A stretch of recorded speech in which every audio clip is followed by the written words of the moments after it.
What's going on, guys? Welcome back to the channel. It's been a great day. I want to first start off by thanking all you guys for coming to my channel. If this is your first time watching one of my videos, do me a big favor, hit that subscribe button for me. Alright guys, today we're going to be working on the fore lighting and we're going to be addressing the front bumper on this truck. Now, I've been looking at pictures that I've been taking lately, and I've been noticing the front bumper sags quite a bit more on the driver's side than the passenger side. And these trucks are actually pretty notorious for the front bumper sagging.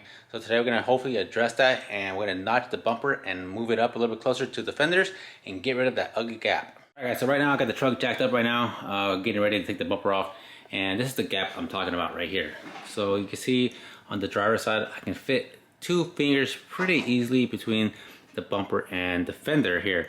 And on the passenger side, it actually... Okay, neighbors have a new car here, an electric car, and the passenger side, I can barely squeeze in 2 fingers here. So there's quite a bit more gap on the other side, but I definitely want to get rid of this gap altogether and maybe raise it up a little bit closer to the fender and give it a nice clean look. So right now, we're gonna take the bumper off and see what we have to do to address that. Alright guys, so if you're gonna be attempting this, I definitely suggest just loosening up the top bolt on the bumper bracket here, and this is the bottom bolt. The bottom bolt you can just take off all the way, and you can also remove this lower bolt here on the fog lamp. Then the fog lamp will actually come off as an assembly. So this is the lower bolt on the frame, the 13mm, and this is the big bolt right here, the 21. So like I said, that way you can just remove the whole fog lamp bracket assembly, and all we gotta do now is take off the top bolt that's holding the frame or holding the bumper on both sides, and we can pull this off.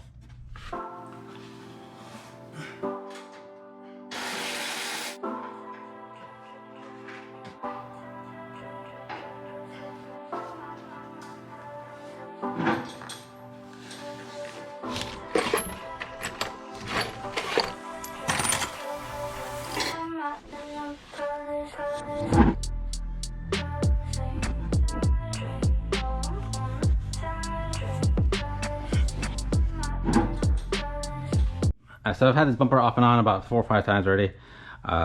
Putting washers on the backside, removing and installing. So what I can see is this bumper has actually been painted, and it's actually not even flat. You can tell this bracket's kind of messed up, and this one's really messed up. As you can tell, it's not even flat right here, how it's kind of popping out. So it's definitely had some body work done to the bumper. You can see all the wet sanding marks right here from where it was wet sanded.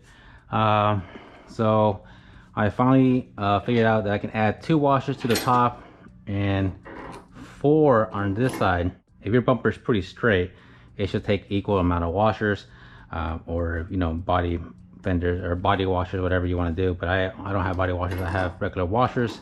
So you're gonna want to add them to the top of the bolts. Okay, these are the top bolts on the bumper, and what's gonna happen is when you tighten the top wherever you have it, so you're gonna want to raise it up as high as you can, and you want to snug these down just a little bit. And as soon as you go to tighten the bottom ones, it'll actually bring the bumper ears up. So once you tighten it, once you bolt the bumper up and you start tightening the back ones, it's gonna want to compensate for the gap of the washers. So what it's gonna do is it's actually gonna raise the bumper ears up towards the front, closing the gap on top, because this gap's gonna be even regardless, because it's once you slide the bumper up, it'll be there, but the back and corners are going to want to sag. So that's where the lower bolts, lower nuts come into play. Once you tighten them up, it'll bring the back ears up.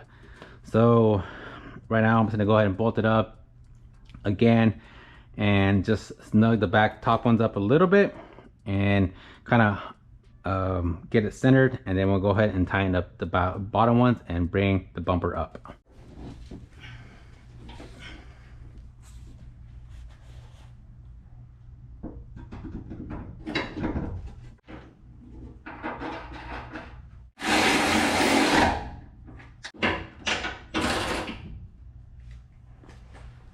Now we need to go ahead and level that side to side, make sure it's centered.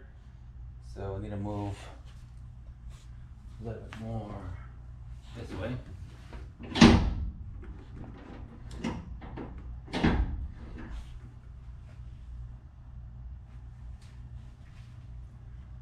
That's pretty centered right there. So now we go ahead and snuggle the top one. It definitely helps with 2 people. Do one side at a time.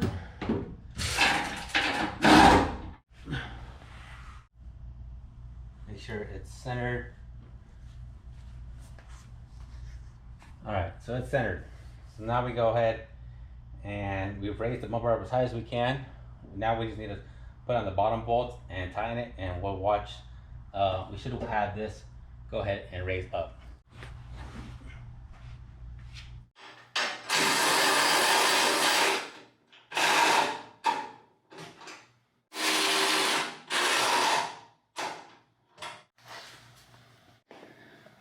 Before we were able to fit 2 fingers here. Now we can just fit 1. So that gap is perfect, and it looks like it's pretty even all the way across.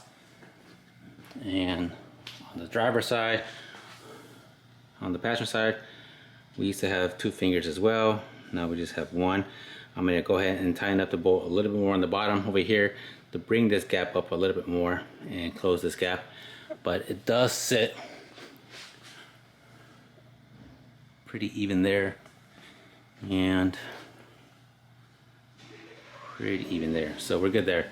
We're just gonna go ahead and snug the bolts down, and we should be good and got rid of that ugly ass bumper sag.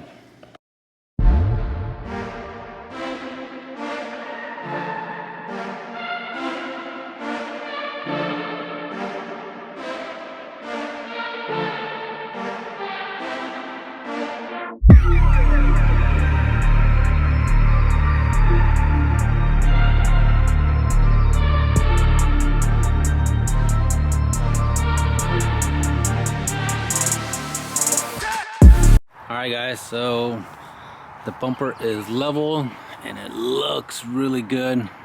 Look at the gap now compared to what it was before with the huge 2-finger gap. Now we have 1 finger perfectly right through the gap there all the way across, and it looks good now. It looks really good. So I'm really happy with the way it came out. If you have any questions, guys, please put in the comments below. Try to help you guys out. Like I said, it's gonna vary depending on the bumper and how damaged it is, but if it's not damaged, then it should just take the even amount of washers on top, and it'll look and come out just as good as this. Looks really clean, nice and flush all the way across, with at least 1 finger gap all the way across. Came out really nice. But yeah, if you have any questions, put in the comments below. If you found this video helpful, please give me a big thumbs up, and we'll see you guys on the next one.